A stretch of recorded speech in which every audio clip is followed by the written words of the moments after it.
for about a week now, and so he's probably finished with the initial patch of the new round in Genshin. So it might be that everything is going to be a little bit more okay because he's back to the league, back to playing some video games with his teammates. Maybe that's going to be a part of it. Obviously speculation, and here we are into the pick and ban for game number 1 of this Saturday showdown. Some heavy jungle bans already with the Vi and the Xin Zhao taken away from Lucid here. So the Poppy denied on the other side, and then Kalista taken away from Guma. I think Guma carry obviously not a duo you want to play against when they have a pick like Kalista or the Varus, really try to hamper the early impact that bot lane duo can have. Yep. No top lane is really bad. We've seen a lot more of the trading of the top laners and a lot less of the banning of the top laners in our recent matches. So we'll see if that kind of stays. You know, Azir is still open and available. Talia is open and available. The Talia ban really indicates you kind of have to prioritize that Azir. Otherwise, Faker will snap it up. It looks like instead they're looking towards jungle. So this is an Azir 4T1 in return, 100%. And then I think T1 can just go Azir Pantheon in this situation. I think a lot of people have been happy with the Pantheon matchup into the Neferi. Ona undefeated on Pantheon so far. It seems pretty straightforward. That being said, you could leave the Pantheon till 3rd, and you could look to prioritize the top laner instead if you want to prioritize maybe like the Jace or the Gwen.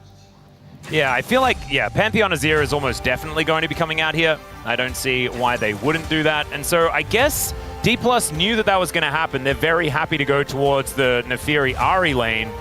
But I don't even know whether that's stronger. I just feel like Neferi first pick, I want to see the stats on just like games where you pick Neferi first. Because I feel like even before the nerfs, that was losing over and over again. This has not been a tried and true strategy. And maybe there's been something in scrims that's been going a little bit better, but it's certainly not something that's filling me with, I reckon Orcs is probably going to be happy about how the predictions are going to look at the end of the day. Yeah, I think top lane going to come through here looking at the Rumble for Shiwu.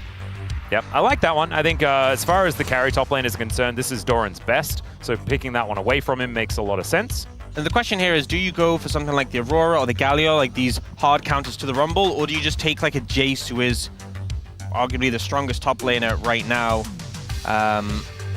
We'll see what they opt to go for in this situation. I feel like if they do go for something like the Galio, they're definitely going to put a more focus towards the bot side of the map. They do have counter pick, potentially for carrier here, so...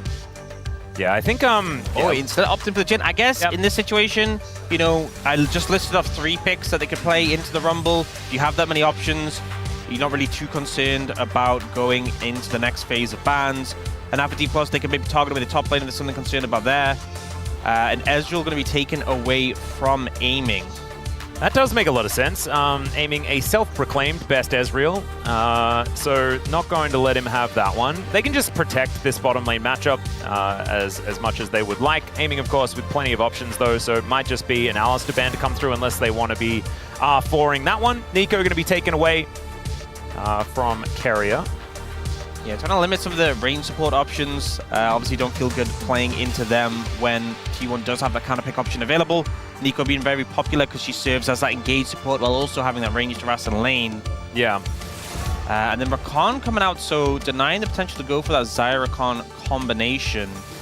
And Alistar, we often see that on red side, that 4th pick Alistar come through, so not letting that happen.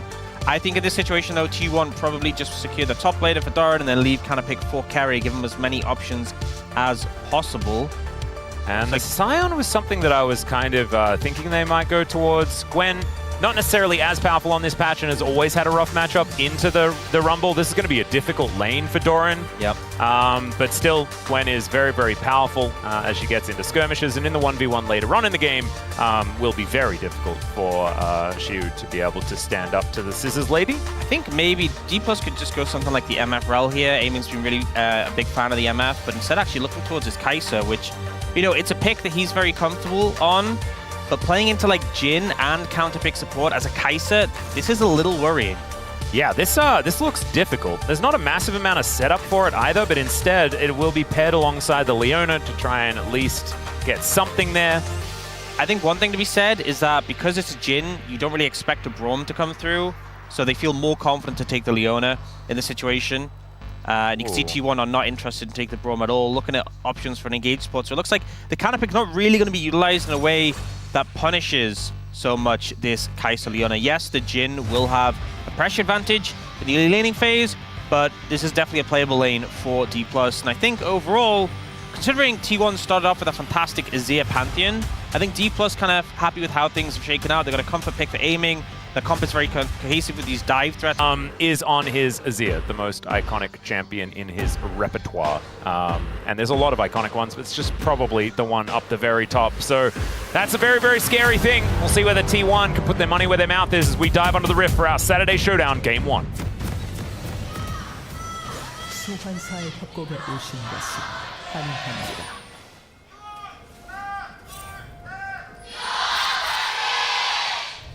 Okay, now that we're deafened by the T1 roar, let us dive into game number 1, and I have got a very important thing to talk about first. Oh. Is that Neferi skin a pickle dog? Because he's green. Or she's green. Lucid's green. I need to inspect it a little bit closer. It was a pickle dog, man. It was definitely a pickle dog. I don't even know whether that's a thing, but concerning. I'm saying that now, like, they've just, it's all been misplaced. You know, sometimes you put, do you put pickles in hot dogs? I don't think you do. Is that a normal thing?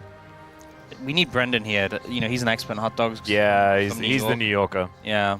I don't know anything about it. Chronicler would say that it's also a Netherlands thing. Which it is. I would imagine. But he's not here. He's not even here to defend In Dutch, they himself. probably call it like a hoot doog. Yeah, that sounds about right. Do you speak Dutch? I know you live, you live just above Chronicler, so maybe it's rubbed off on you. Whenever he speaks Dutch, I can generally understand the vibes of what he's saying. So yeah, I'd say yes. Generally understand the vibes. There it is. So there's the pickle dog. What do you reckon? Do you reckon it's a pickle dog? It does look like a pickle dog. That's 100% pickle dog for me. As Ona is, speaking of the pickle dog, going to come on over and have a look. As Lucid's going to find him, dives on in on top. And in fact, Ona getting the worst end of this trade. The bleed ticking down as well. As Lucid will push him away. The flash forward? I don't know about that one, but he should be able to follow with that front flip. And Ona is going to read it and flashes over the wall. So flash for flash here between the two junglers. And Lucid saying, get off my lawn. Yeah, the big thing being at a level 2 Neferi, a lot more power in the kit compared to a level 2 Pantheon. Ona's going to get forced off even harder. This is great for Lucid. Yep. And Ona does walk his way out, does manage to secure that, I'm pretty sure. As even some caster minions getting involved. Absolutely crazy. But Lucid will be able to turn this into a red steal. And this was Ona going for the invade, so he'd already invested the extra time to get over there and is not going to be able to find too much for it. As speaking of not finding things, no Harpoon joy there for Xiu on this top side. And Lucid will be able to finish this one off. So Lucid coming out of the gates real strong here on this Neferi. Yeah, gonna move down to try and cover his red side. I think he's concerned that maybe if Ona led the charge, if you look at the bot lane priority that T1 has, which we expected, I think he'd be a little concerned his camps could get challenged by Ona fresh from a reset. So we'll move through to secure those. Yep. It's a pretty big advantage gain. That ward that was in the river, spotting Ona, making a big difference. And Lucid having an initial jump on the play. And really, you know, Pantheon is such a level 3 champion, having all 3 abilities in your kit, whereas for the Neferi, level 2, having your flip and your Q more than enough for you to fight with. Yep. Lucid not too worried about the untargetability when all you want to do is hit your opposition. And so that's working out very, very well. Bouncing on over, taking down some of these Krogs, and we'll head over towards this red buff, just maximizing the amount of red buff time. I do like that one a lot. So in a situation like this, we see Ona moving over to secure both scuttles, so it's not like he's having too bad of a time, all things considered. Yep. But you have to be really concerned as a laner for the side of Dplus, because when a jungler doesn't have camps to take, when a jungler doesn't have much to do with his time, he'll gank. Yep. So you have to be a little bit concerned about that. Azir and Jhin, 2-win streak for T1, but a big loss streak for everyone else. Yep, no one else seems to be able to make this work, but T1 with Gumushi and Faker are pretty good at making Azir and Jhin work. I don't think you need to be a rocket scientist to figure out why that is the case. As Beryl and Aiming trying to fight back here against Keria and Gumushi, and we're getting a demonstration as to why this Jhin has been working out. As he's just having a pretty good time down here in this bottom lane, even though Aiming is keeping up. And I think if the Kai'Sa is keeping up in this lane, you're probably not too upset about it. We know that Aiming is known to pop off later on in the game on these Kai'Sa picks. gets his hands on it. Yeah, definitely a pick where you're just trying to invest in aiming the win in the game. Seen so often as him being the gold king. Yep. I'd say kind of look at the jungle with how things have panned out. The prio from T1 really working hard to secure the skull crabs means Ona isn't really behind, but I think you really have to examine it from the lens of if that invade had been successful and he had the prio in his lanes, Lucy would be out the game. Oh man. Doran has just been obliterated by Xiu here. Gets the scrap shield, flash forward and lands the harpoon. There's a solo kill. And that is first blood. Man, I'm so used to it being Gwen doing that, but it's Xiu this time. Rumble matchup is a bit of a risky one, you know. You want to be up close to your target as Gwen, and you can just get cooked by the Rumble. Xiu planning a bit of big advantage there. Oh, nice dodge on the stun there from Lucid. Yeah. Going to be landing a few of these daggers as well as Lucid, thinking that his prize is going to be this blue buff, and that is due to the fact that Showmaker has all of that priority in this mid lane, but bot side priority is also there for T1. So a little bit of an honest engage here as Carrier dives forward. They get on top of Lucid. He's lit on fire. Faker free hitting now with these Sand Soldiers, but it's Carrier that's the one in trouble. And with that Spirit Rush, Showmaker is able to take him down. Feral now looking for Faker as Lucid in amongst it. Gumayushi the target, but Ona goes down first. And that's another kill, this time going over to aiming. It's a disaster for T1. That's even feats of warfare already completed for DK. Some great value there from the Ahri coming through. We're going to get a replay of that topside play first. She was close to overheating. Doran goes in to try and clear the wave. But just gets beaten down. See Xiu calling it already. Follows with the flash, gets a harpoon. Just beautifully played. Pings the flash as well. And that must sound pretty good as a teammate, right? You've got your top laner that says, oh, my opponent has no flash. And then you kill Fage's ass, and now he's dead. And here, so I think a big thing was they focused initially on a Lucid, but Lucid is such a hard target to pin down. Faker's not going to go for the shuffle as a result. He's just trying to get some damage in, but Showmaker using that triple ult value to take out Carrier, so much power from the level 6 Ahri. And then as soon as aiming turns up, you know you aren't winning this fight 4v3. They have to dip out of there. Guma has to burn his flash, and a great early start for Dplus. Yeah, this is looking much better. A revitalized Dplus. Perhaps, you know, you could say that they weren't quite as focused on the KT matchup, and maybe they were doing a lot of preparation for T1. Yes, exactly. That's definitely what it was. Exactly. Yeah. Nice work, Ox. You knew, even though so many others didn't. That being said, they're not out of the woods just yet, and DK have had plenty of good starts, and they are extremely capable of throwing it all away, and for it to mean nothing. I think that's the thing, is that T1, you know, as much as they've had a lot of early leads recently, there have been times where they've fallen behind and just clutched it when it comes to those team fights. I say recently, they do that so often over the past few years. There's a reason why they're back-to-back world champions. Yeah, I think there is. So even though it's a good lead now, it's a good start to the game, definitely positive, especially for picks like Nefaria, like Ahri, who very much feel like momentum picks, still need to keep focused in this game. Yeah, I think you need to keep your foot on the pedal, 100%. That will give T1 some opportunities to answer back, right? Because DK needs to take risks, they need to do things. And Lucid going to start by taking down these grubs as they spawn. It's going to be the first feed of the objectives to come on through here for DK. They can upgrade their shoes relatively quickly, but they need to get another one of these if they do want to lock that one down. And Doran fighting against Xiu. Grand Starfall does come down. Let's see whether the Rumble will survive, and the answer is absolutely he will not. As Lucid just wanting to get that final grub, and he does manage to secure it. So T1 not able to deny the feat. They will be able to deny triple grubs from DK. So T1 on the board now with that kill under Xiu, certainly good news. Yeah, great moves there from Ona. You know, you saw Xiu finding an angle to get a solo kill, which isn't, you know, that common that we see those, but just an instant response here with the lack of flash. She was trying to get the wave pushed in. Immediately the angles found. Doran and Ona working together beautifully here.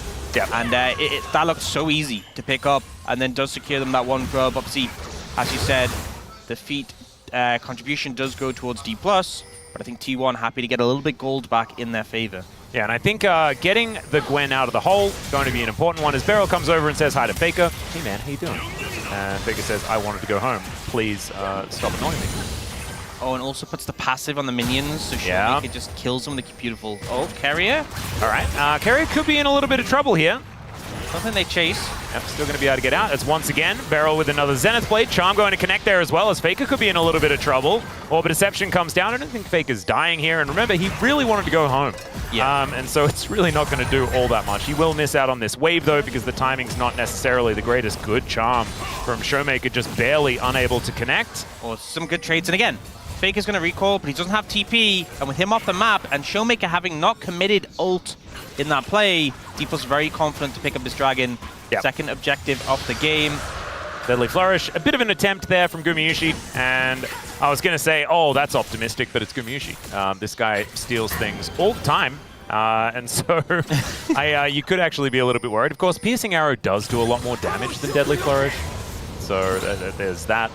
But still, I get a little bit worried whenever he's throwing a skill shot towards a objective pit. As Lucid, it's 100% of the shots you don't take. Exactly, and Guma hits a large percentage of the shots that he does take. And so you combine that, and it's a little bit of a worrisome situation here for Dplus potentially. Beryl just wanting to go in. This guy is like keeping Zenith Blade on cooldown as Carrier now without the Aftershock. Does take a fair bit of damage there from aiming, but otherwise I think it's just Beryl taking damage more than anything else. Faker's roaming down. This could be a little bit of a dangerous one here, as DK wanted to go up to meet him. Carrier comes over. And then a Fury in the river as well, so Carrier not going to be able to clear this ward, and in fact, he needs to just get himself out of there. Crashdown going to be important in order to make that one happen, as has T1 been able to get any of their blue buffs yet? Well, they did get that one earlier. I believe it was Owner who smite secured. Oh, he did, But okay. they lost the fight as a result. Oh, so he hasn't had blue buff for very long. Yeah, oh, Guma. Okay, Solar Flare is going to miss the stun, but he's still dead. Lucid comes on over, grabs the kill. Beryl able to tank up the turret just well enough. And Owner will be able to get a blue buff, I think, because the opponent's one is coming up relatively soon. Equalizer goes down towards that top side of Shiu. Not exactly having the greatest of times. Bit of a swapsies of position is very cute there between Showmaker and Faker, but Showmaker does use the ultimate just to avoid a potential shuffle. I think it's just interesting to see how both Dplus's solo laners very much get the memo. This is our weak side of the map right now. You need to just respect the pressure. She ults the wave so you can back away. Yep. Showmaker instantly respects the threat of Faker going in and doesn't hesitate to use his ult to play safe, so they know they got an advantage bot lane. We don't need to do anything in the solo lanes. Just make sure we don't die. Pretty respectful play from Dplus. I was going to say, like, intelligent, respectful, map-aware play from my Dplus this week. What the heck? Another Zenith Blade. This time it goes wide there, as Beryl is unable to find it onto Faker, who does have the ultimate, so he was never really in too much danger there. But we know Beryl just likes pressing the button. Only going to be taking his Gromp here towards the bottom side. Still a bit of a muted performance by him so far, but has, of course, contributed to the only kill T1 has put on the map just yet. Doran getting some plates here towards his bottom side. Still about a minute and 10 seconds left on those plates, so able to get that extra money. Certainly going to be good. Lucid just flipped over the wall, so doesn't have that ability at this point in time. Avoids the Deadly Flourish, though, as he flashes over the wall. Owner goes in, but Beryl is right there already. The curtains are going to get called, as now Lucid still trying to escape. I don't know whether Beryl is going to be quite as lucky, though, as he realizes he has to stick around, and that will spell his death. So a little bit of an overextension, and this is something that they were talking about on the space. The fact that DK sometimes just try to take more than they have the right to take. Yeah, and Beryl dies for the sins of Lucid. Flash down on the Neferi, and you know when it's a Neferi who's a character who's so slippery, so hard to pin down, and you still have to sacrifice someone to get away, that's when you know you are really overextended. Yeah, that's definitely a bridge too far. As T1 now with so much vision here towards the top side of the map as well. Rift Herald going to be up in a minute and 15. And that could really help slingshot T1 into a better position in this game. So we're going to check it out one more time. And yeah, it was just Lucid a little bit too far forward. Has to use everything and the kitchen sink in order to escape. The curtain call, so difficult to get out of the way from. Yeah, and I mean, maybe Beryl could have found an angle to flash, but I think he would have just died anyway, so saves the summoner. Yep. Seen a lot of that recently from Beryl, just like, okay, I'm going to go down, no point using the summoner, and I think sometimes we have players who are like willing to throw down and try everything to live, and I think can often be a bit of a mistake, so still have that summoner available. I think Beryl sees deaths as a positive. That means I'm doing things. Yeah, you know, he has been a little bit known to do that. Yep.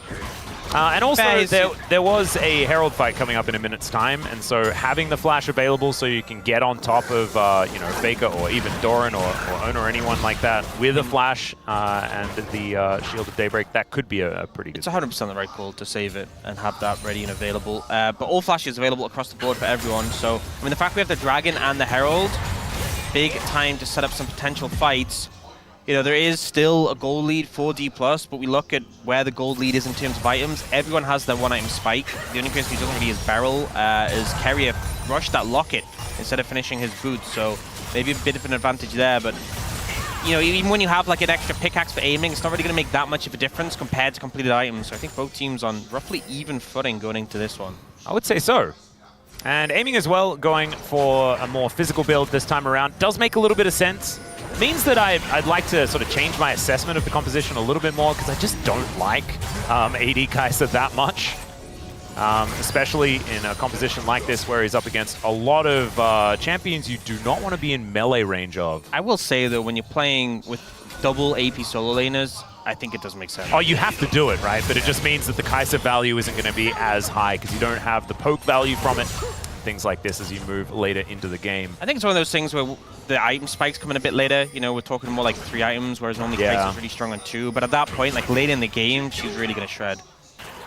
And anything with percentage health damage is just going to do a lot. You have a lot of attack speed and can just burn through targets. Not necessarily some true tanks, but that won't matter as aiming still going to go in, even though it is relatively early. And the Voidseeker also going to be able to help out there, winning out in the trade.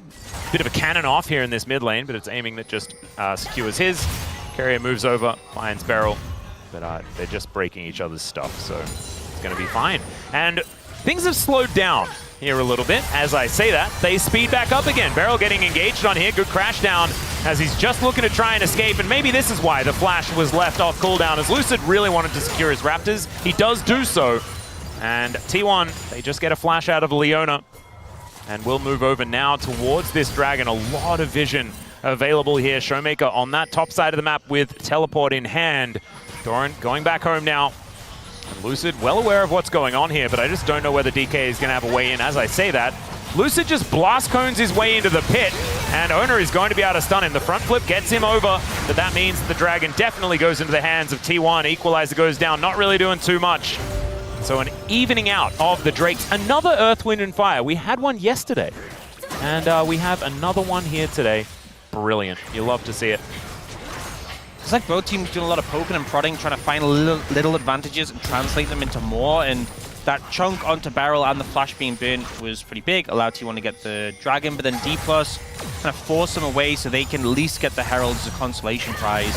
And the mid tower, thanks to the pressure Showmaker had earlier on, is low enough where a Herald with a bit of damage would be able to take it down. Yeah. It's a big one. Now Faker actually able to put on a lot of pressure here towards his bottom side, but Showmaker is going to answer that. Spidey sense is tingling there as Faker is going to be able to back away.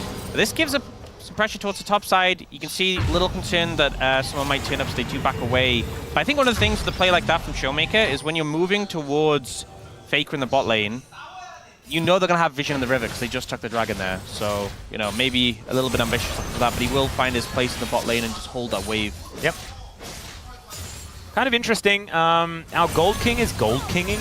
I just feel like aiming hasn't really done all that much this game, but he is like almost 20 CS up, has that extra kill, of course, from the previous skirmish, but he's 750 gold in the lead. So they've been funneling good old aiming, as they have done in the past. Let's see whether it's actually going to work out for them. I think this Kaiser is going to be really important later and later into the game. I mean, especially since this was a game where we had a pretty late first Dragon. Both teams have a Dragon apiece. I could see it going to a later stage of the game, right? The goal is pretty even as well, so I think every one of these Mountain Drakes is going to be so important as well. I mean, T1 has a Jhin. It's going to be a little bit more difficult for them to cut through if there's a triple stack of mountains on DK. So we could have a lot more action in this game, and I like that. And I think it's just going to have time for aiming to get stronger and stronger. The 2-item spike coming in soon is big, but 3 is really where he's going to take off. And now, looking to Herald the mid tower. This won't kill it, but they should be able to finish it off with some autos. Yeah. Beautifully done. Faker is going to try and return the favor, heading down towards this bottom side. No feats of strength, of course, but first turret blood going over to DK going to be an important one there. I have to TP out. Yeah, Faker will set up a turret of his own and will look to take down this wave.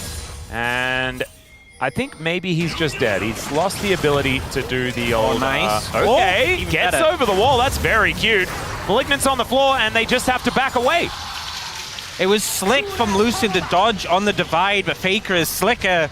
Manages to outplay that one. And I think DK were just really scared that the cavalry was coming in. They've ganked Faker too many times to know that if you don't insta-kill him, it could really be a bad time. And she is on top of a ward here as well, so T1 know exactly what they're up against. Aiming, pushing out this mid-wave once more. And Solarflare going to connect onto Ona. Zenith Blade to try and chain this CC, but the Magnus Storm is good from Carrier. Untargetable is Lucid, but he has to use everything to try and get out, and it does not work. Oh dear. Sometimes Zenith Blade in, and it is just not the right call, as now the Otacon going to get taken, and T1 really getting out to a fantastic lead off the back of just Faker's phenomenal moves in the bottom lane and an overextension again from DK. It's a very weird play for Dplus to go for in that situation. You know, Showmaker's TP wasn't quite available, Faker's was, and very unforced. You know, I think this was a great outplay by Faker, and that's completely fine. But it's the play afterwards that I'm really wondering about, because this was so unforced. They know T1 were around the top side. They know they have vision. Maybe we're hoping the recalls had already come through. Yeah. But it just looks so silly from our perspective. And again, Showmaker just recalled, doesn't have TP yet. Faker does. There was no way they were winning that fight. It just feels very unforced. And now T1 able to pick up the Atacam buff and found themselves a 1,000 gold lead. That's a big one. And so now T1, it's not even... So they have a slight gold lead, but it feels even more than that now, with Otacon layered on top of it. Showmaker going to be eating some honey fruit. I mean, and a setup for this dragon is going to be the next fight. I think DK not out of this game by any means.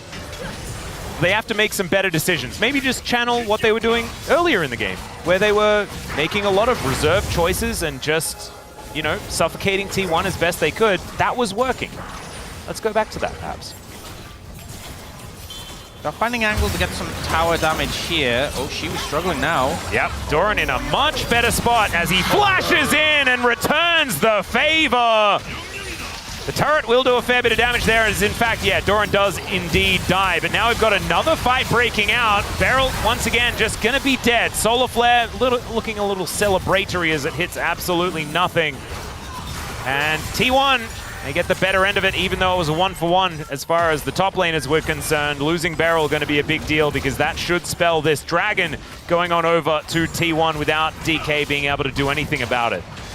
Starting to feel pretty rough for Dplus, considering how good this game started as well. Starting to fall behind and potentially losing a game like this feels so bad with how good it started. And here, Doran finds an angle on a Shiwu, doesn't have the cooldowns available to fight, and ultimately Doran just destroys the Rumble so quickly. That flash to follow as well, really well played. Yep, and then walks up, and so therefore dies to the turret. You can go right. I did not just see that. Just letting him know. But that's fine. Beryl could also have just not died in that circumstance. Yeah, I didn't. Well, hindsight is 20/20. Or that play, that solo kill was pretty hype, and then I didn't see that he. All right, Beryl's in again. Lucid is there watching again, and Beryl's dead again. This is just a never change game, I feel like, for Doran and Beryl. Yeah. Where Beryl is just playing like a psycho, racking up the most deaths in the game, and Doran, so like, he finds this play. That is like the epitome of an unforced error. You know? Yes. That did not have to happen. I think he expected that minion was actually going to take a turret shot or two, but unfortunately does not happen. Grand Starfall goes down as Shiu is just going to get swept back, and will do a fair bit of damage here to Ona on the outset, as now Gumayushi also in a little bit of trouble. Good cleanse from aiming, but it's not going to be enough. Carrier just being a defender, as Lucid realizing that perhaps he's also overextended, and Beryl's out of the gate once again. Okay, it's time to die once more. Oh, as look at these the health bars, these health are so incredibly low. If Beryl can actually get in there, Solar Flare is back up again, and he throws it down. Not going to find anything, but he's holding them in position. The Eclipse wears off. Beryl is certainly killable, but so are T1 as Doran's teleported in, and oh my goodness, this Gwen is so scary. 15 seconds until Shiu's back up again. And it's a 4v5. In goes Carrier, but doesn't really find the angle, and now Showmaker with all that mobility, looking to see what he can get done. Untargetability good there from Lucid, but Gumayusi, he lands the bullets, Faker goes golden, and DK melts like butter in the microwave. T1 just destroy them. Beautiful team fight from T1, baiting out Dplus, you know, Carrier going in, not committing abilities, just trying to force out the aggression from Dplus and Faker at the end with that Seeker's Arm Guard getting so much value. T1 just playing with the food there. Yep. T1, like, that recoup was just so incredibly impressive. You get around Doran, who has that full health bar, and DK, they could smell blood in the water, but it just wasn't T1's. It was, in fact, theirs. As this starts it all off, and I think Shiwa might be a little bit sick of seeing the Pantheon ult come down. yeah. And then here, this one's pretty cool because Carrier looks to try and threaten Showmaker, forces the ult, doesn't actually connect. I think he was going for the flip, actually. I thought he was just baiting him out, but doesn't find it. But then the Jin ult gets so much value here, and Faker, the Seeker's Arm Guard at the end. So much value. Yeah, hits every single bullet. And T1 lose absolutely no one for it. And so DK well and truly on the back foot now. They augment this Infernal Drake with the first of the mountains. And everything coming up T1 here in this game number 1.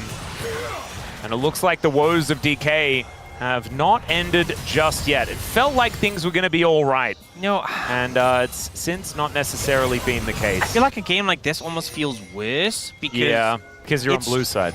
Well, not just that, but it started so well. Yeah. It started in a really good position, you know. If this is the sort of game where if you go to game 2 and you fall behind, you're instantly going to be thinking the series is doomed. The fact that you had this advantage in this one, you were playing it well, and then just a couple of fumbles, and yeah, remember, now you're like 5,000 gold down. Shiu's like really had a bit of a rough mid to late game, right? But he started it off with a solo kill. Yep. Like everything, like you say, was doing well. We had Lucid chasing Owner out of his jungle, winning out in that early game situation, and it has meant absolutely nothing. As we can see here, the siege is continuing. The Baron getting to work here. As Equalizer goes down, flash in from Beryl, gets the cleanse out from Gumayusi as Carrier going down lower and lower. The Magnastorm not going to save him there. There's some untargetability from Lucid, will not save him here either, as it's a 1-for-1 in the end. And now Doran is rotating over. The needlework is so scary as once again he's under the turret. Once again he's dead under the turret, as aiming not going to be able to stick around though. So with the health bar advantages, Owner? Okay. That's a little deep. Okay, that's a choice. You can't go through that base gate, but that's okay. He's able to wait things out, and the rest of T1 will join. So that's just aura, you know? That was a lot of aura, and I think Showmaker could feel it, as the inhibitor going to be the next to fall here, as T1, they're pretty good at this, closing out these games. Ult, by the way. Yeah, exactly. That's ticking down. They see the orb fly across their heads. Let's see what Shiu can actually get done here. Bullet comes on through. Everyone's slowed down apart from Faker, but I don't think Shiu is going to be able to find too much more there. Voidseeker going to connect, but there is no killer instinct. So no more teleports, no more silly stuff. Could that be enough to get them Dragon, though? You know, very late recalls coming out from T1. Maybe a window to sneak in, but it looks like Lucid taking the red here, a little bit concerned. Oh, they find Carrier. Yeah, Carrier just crashes down over the wall. He is rather tanky. He is indeed. I think they've missed the window. I'm not sure if there was a window. It was a very small window, but they definitely missed it. Yeah. They didn't go through the window. They did manage to secure their red buff, so there is at least that. And T1 going to come on over and look for Soul Point. DK, I mean, they could theoretically fight for it, but I just don't even think that's going to be a worthwhile opportunity. 3 items like you were talking about, a thing to watch out for on aiming, but I feel like it's too little and it's probably too late. Yeah, the problem is, you know, there's 3 items across the board for T1. I'm going to connect there onto Doran, and then Showmaker has to try and find a way out as, the deadly flourish! That was beautiful from Gumayusi. He has to now walk off the red carpet as Beryl looking for Doran. The Magnastorm's gorgeous! Carrier sacrifices himself for it though, and now they're looking for even more. Over the wall they go. Doran is so low, Guma's so low, but it doesn't matter because they get a clean ace, only losing Carrier for it. And T1 will now look to finish the game. Dplus go for an attempt there, you know, they managed to find a kill onto the support, but nothing more. They don't have to follow through with Showmaker dead, and with this much of a deficit, it was a tall order anyway. T1 managing to hold strong after, you know, some troubles, a little bit of troubles in the early game. A very convincing finish out for this game. Absolutely beautifully done by T1, and it was just the fact that they held it together, right? It looked like things were snowballing out.